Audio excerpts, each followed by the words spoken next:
आवश्यकता पितरों के कल्याण की है। इस 15 दिन में जितने दिन का ये पितृ पक्ष है, श्राद्ध पक्ष है, कनागत चल रहे हैं, उनमें से कोई भी दिन, कितने भी दिन पितरों को भागवतीय वचनों का श्रवण करने का अवसर मिल जाए,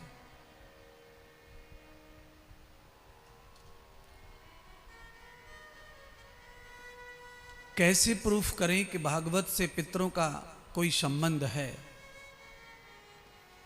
तो प्रूफ करने के लिए यहाँ कोई चमत्कार तो किया नहीं जा सकता, संभव नहीं है।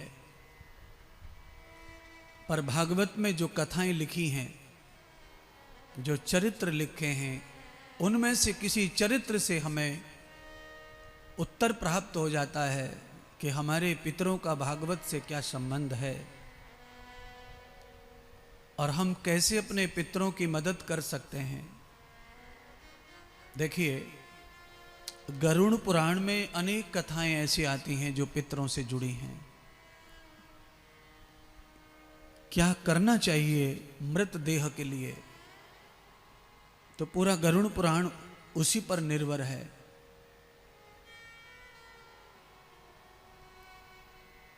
जब हमारे घर में किसी की डेथ होती है, कोई मरता है, तो हम एक आटे का बड़ा सा पिंड बना करके डेड बॉडी के साथ, मरे हुए आदमी के साथ, उसकी छाती पर या साइड में कहीं भी रख देते हैं और हम उसे बांध करके सैया पर ले जाते हैं शमशान की ओर। तो सवाल पूछा किसी ने कि उस आटे के पिंड से मरे हुए आदमी का क्या तात्पर्य है, क्या मतलब है। तो गरुड़ पुराण में भगवान विष्णु कहते हैं, स्वयं भगवान विष्णु कथा सुनाते हैं, कहते हैं कि जब आदमी मरता है तो मरने के बाद भी जीव आत्मा उसके शरीर के इर्द गिर्द ही रहता है। जल्दी से शरीर छोड़ करके जीव आत्मा अदृश्य नहीं होता, दूर नहीं जाता।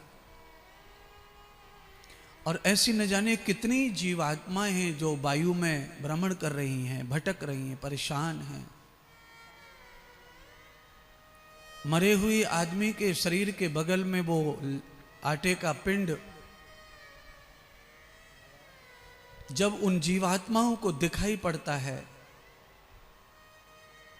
तो जीवात्माएं दुखी तो रहती हैं, तृषित रहती हैं आहार के लिए, शांति के लिए।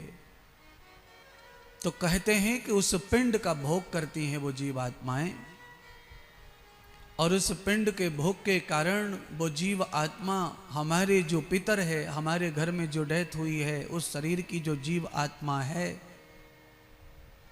उसको वो अपने साथ में नहीं खींचती हैं, उस पिंड के खाने में लग जाते हैं और हमारे शरीर से जो आत्मा निकली रहती है वो स्वच्छंद अकेली होकर के आगे बढ़ जाती है और उसकी अधोगति रुक जाती है।